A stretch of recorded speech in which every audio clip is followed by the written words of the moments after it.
You are still watching Smart Means Business, and we're definitely going on ground with Barija Andrew to have our conversations this early morning.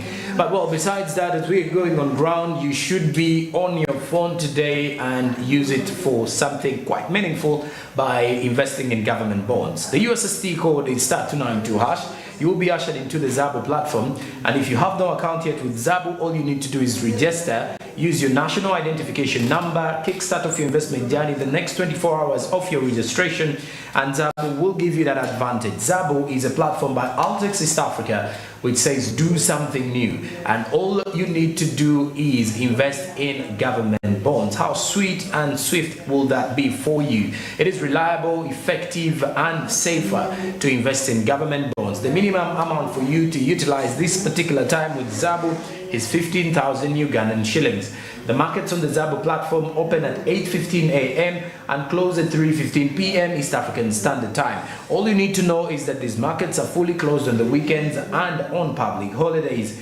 Zabo, my money, my future. Altex East Africa, do something new.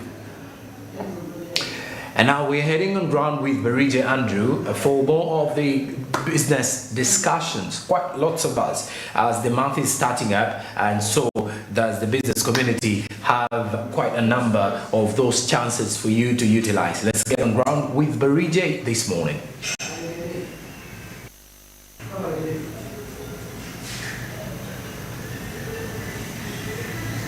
Business on ground, where we reach out to the different people, different executive personnel that that are being affected by the decisions which are made by the government, the policies that's right there, and of course we get their view regarding that. And these are people of reputation, and of course it's very important to really listen to what they speak to you out there. It's something to really pay attention to. Now today the topic of discussion is going to be on disaster management and preparedness for business. As a youth out there, or may not be a youth, any age group, we always have plans where we plan for the best of our careers, the best of our businesses. But luckily, unfortunately, sometimes we don't have the skill to see what could be the unseen. Sometimes there could be a disaster that could disrupt your career, that could disrupt your business. And today we are looking at disaster preparedness and management. After you probably observe that in the future there will be a disaster, what skills you need to ensure that you can actually avert that? That's what we call the risk management or disaster management. And with me today, I'm joined with a business consultant. That is Mr. Henry Chibirige, and we're going to have a discussion regarding this. I guess you will be really get something very, very important. Mr. Henry, You're very welcome on SMB on ground. And we want to look at the aspect of disaster management. Let's take a look at the necessity of somebody putting into consideration that aspect of that, the uncertainty in a business, and its importance. Why is it necessary for somebody to have it in mind? Some people say, we need to believe in ourselves, we have to be positive, but there is the unseen. When it comes to business, when it comes to destiny decisions, you look at both sides. As a young man growing up, over the years through school and as I start out my career, we all set out looking at only what you're going to get out. Oh yeah. The good side of it. Someone comes and tells you that if you go into business, if you start selling tomatoes, when you start selling mokene, when you start growing vanilla, each acre you're going to get 100 millions. And that is all you look at. If you're starting poultry, they will tell you, you can start with 5 chickens, and before you know it, if you have 10,000 birds, you're going to get 20 millions every week out of eggs. That is good. Yes. And it is good to have that optimism. But at the same time, the most important question, anyone entering business or any venture that you expect profit out of it, and you're going to invest money into it, there is another question you must ask. Yes. What will be the loss if it doesn't work out?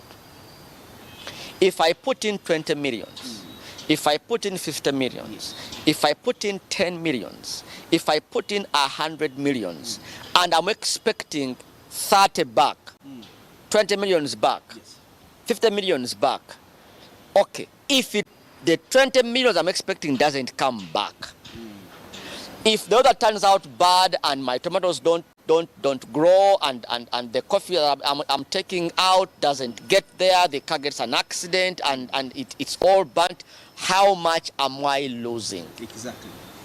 And how will I be able to recover from this loss? Very true. When you don't ask that question, and I want to speak to anyone out there who has someone who has, told you a dream and they are prepared, they have written a business proposal. If it has no aspect of loss and how to recover from the loss, that is a big gap. Okay. And that's why when you look at our business people in the city, every day someone enters the city to start business, and every day someone leaves the city. Very true. And they have run out of business. Very true. Meaning, you who's entering, you haven't made the mistake that this one who is leaving has made. Okay. That's why if you go to any malls in Kampala right now and you're looking for a place to rent, you will always find a place which someone has just vacated. Very true. And then you come in with all the energy. Yeah, I have bought my stock from Turkey, from China, from UK, and yes, and it all looks cozy and promising. But again, what you have not understood is that, and what you have not even don't mind to ask is that this store I am taking over, someone was here. Why did they fail? Okay. Very, very, very interesting question. Why have they left this place? Why didn't their business work in this environment? It could be the environment. Yes. It could be the location. It could be the product that you are selling. Okay. You are selling tiles, but you are replacing someone in the same shop who was selling tiles. They have left. Yeah. The business has failed. And then you come in with new stock, with new energy to replace someone in the same location, in the same business. And you have not even tried to study what. Somehow people always think that the one who was here didn't have business acumen. They gave up too easily. They didn't. I know it all. And then 6 months down the road, you are also packing your bags. And you are leaving. Okay. And another one is so happy to enter. To do the same mistakes that you made. Wow. So what I want to speak to people this morning is that it is very important to calculate loss. And if you know you can't afford the loss, two things must happen. Reduce on the extent. If you intended to put in 10 millions and you know losing 10 millions will leave you in jail, or it will take you back to the village where you don't want to go back, then don't start with 10 millions. Okay. First put in 2. And learn the business with small money. If you lose 2, you still have 8 millions to say, let me try again with 1, or let me try another business. Okay. But you can't come from wherever you are coming from. And this is common with people who are coming from office. They've been doing office work or employed somewhere. They have saved their money or they have got their NSSF savings. And they tell them, in Kampala, if you buy dolls, whoa, they sell like hot cake. And then you go and bring a whole container of dolls. You have not even tested the market. Yeah. Someone, you are depending on what someone else is telling you. Okay. So you have ever entered a shop and you saw someone selling dolls, people are buying. And you didn't even sit down and ask them, are you selling at a profit or loss? Okay. Because you might see someone selling, everyone is buying, but they are only trying to get out transport back home. Very true. They are trying to recover at least rent. So things have failed and say, you know what, let me sell these things at giveaway price such that I close this thing.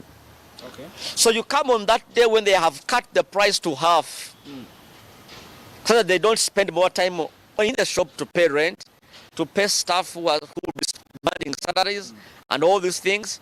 And then they're like, let me just end this. So when you find you have sold $2,000 in a day, you're like, the guy is making money. Kumbe, he's not. So you need to be very careful. It doesn't mean saying someone making sales, they are actually making profit. That is why it is important for you to, first of all, when we are doing, like, if it is agriculture, there's what we call a pilot study. Yes, you want to plant beans, and then you get a pilot garden, and you say, okay, let me see how this business work. These beans will work out on a small plot. And then you see the output. And then you see what kind of pests, weevils will attack these beans. What remedy will I use? But this is what is lacking. And many of our young people, not only young people, but people who are new in business, this is their frustration. Secondly, people must stop relying on the stories told by those who have already made it.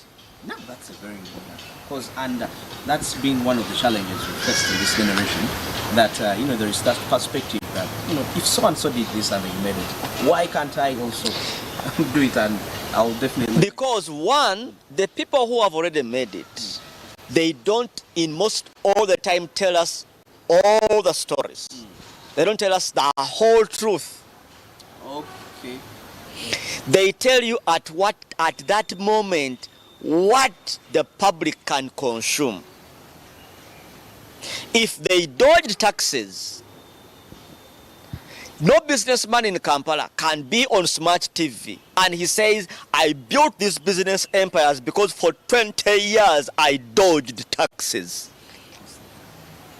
They will not tell you that for 15 years I've not been paying salaries for my staff. Okay. So you see people working, but they're not being paid.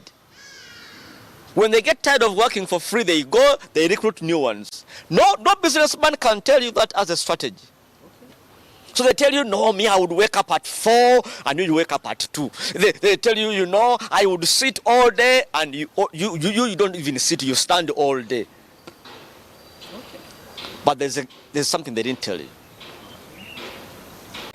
So all the stories you hear about great men who have made it in business, and they tell you, he told us, No, he didn't tell you everything. We've seen people who change expiry dates on products. And you have started a supermarket, you have invested 100 million, all your retirement package in that supermarket. It has never occurred to you that things can expire.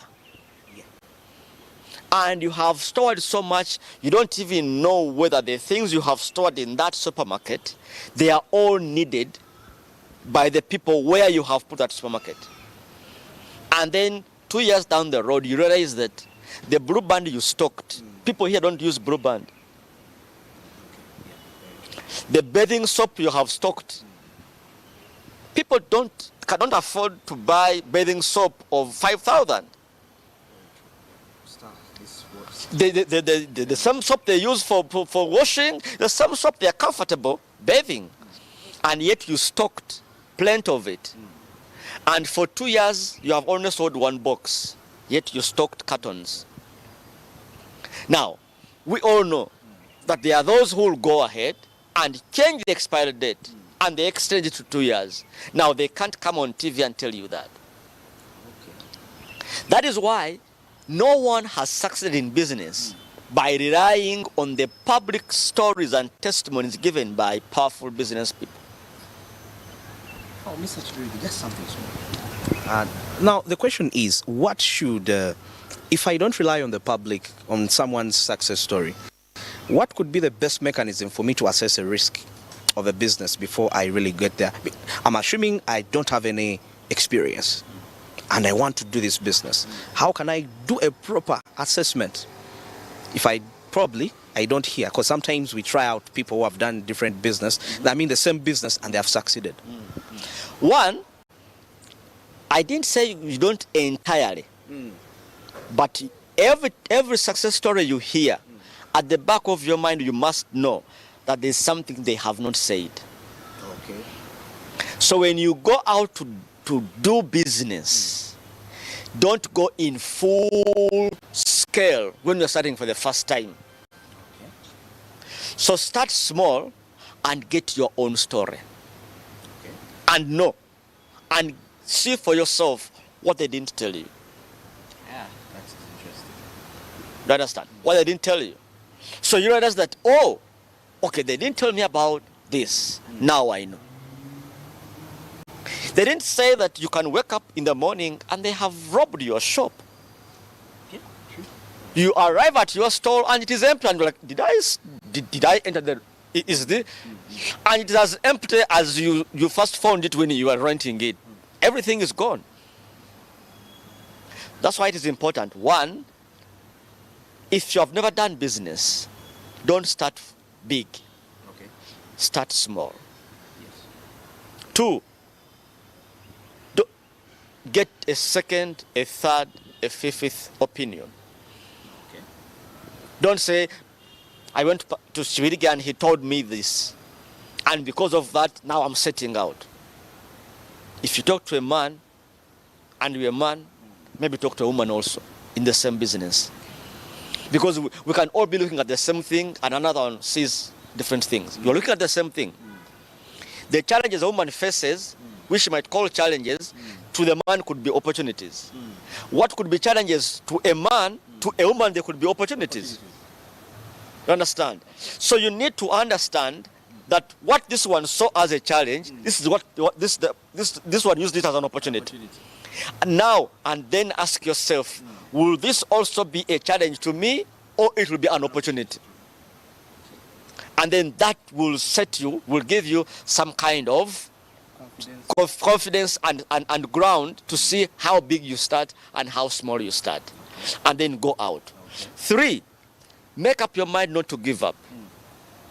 Most people start business with the mindset that if it fails, I'm giving up. Okay. Now that is. So even the mistakes, the little losses we make, we don't realize that there's nothing which starts only in profits throughout. Because you never thought about the loss. When the loss comes, you think that's the end of it. No. Loss is just, okay, where did I go wrong? Correct your mistakes, go back. Because men are coming out, not because the business doesn't work, but because it hasn't worked out to the magnitude that they expected. So they run out. Okay. So one, be ready for those losses, learn your lessons, and then pick up from there and see what new things you have to do. And I want to leave this with our viewers. Anyone in business this year in Uganda, this 2023, the most important question you must ask yourself, what different thing am I going to do this year? How different am I going to do business this year? It is not always proper to do the same thing the same way year after year. You could could have survived for the past 5 years, but maybe this year you might not survive on the same techniques that you have been using. This time, try to do it differently. Thank you so much, Mr. Henry. Welcome. Yeah, disaster management and risk preparedness. And of course, we've been trying to see how the youth out there, or any person that is doing business, the best way to really get to understand and do the right assessment. But of course, what I've picked, don't just rely entirely on people's success stories. There is something they didn't tell you. Not until you do the business and you experience what they didn't tell you. But of course, also the tip for 2023, do something different. Don't do it the same way you've been doing it the previous years if you want to really see results. And that's it for SMB on Ground this morning. Andrew Barije, back to studio with Jora. Interesting conversations there, and what a morning it has been for Andrew today. And now for you, as a view of Smart Means Business, all I can definitely wish for you today on a Thursday is go out there and make some good money. And truly, it will be a fruitful one for me and you, trust me. Have a good day till tomorrow same time. Good morning.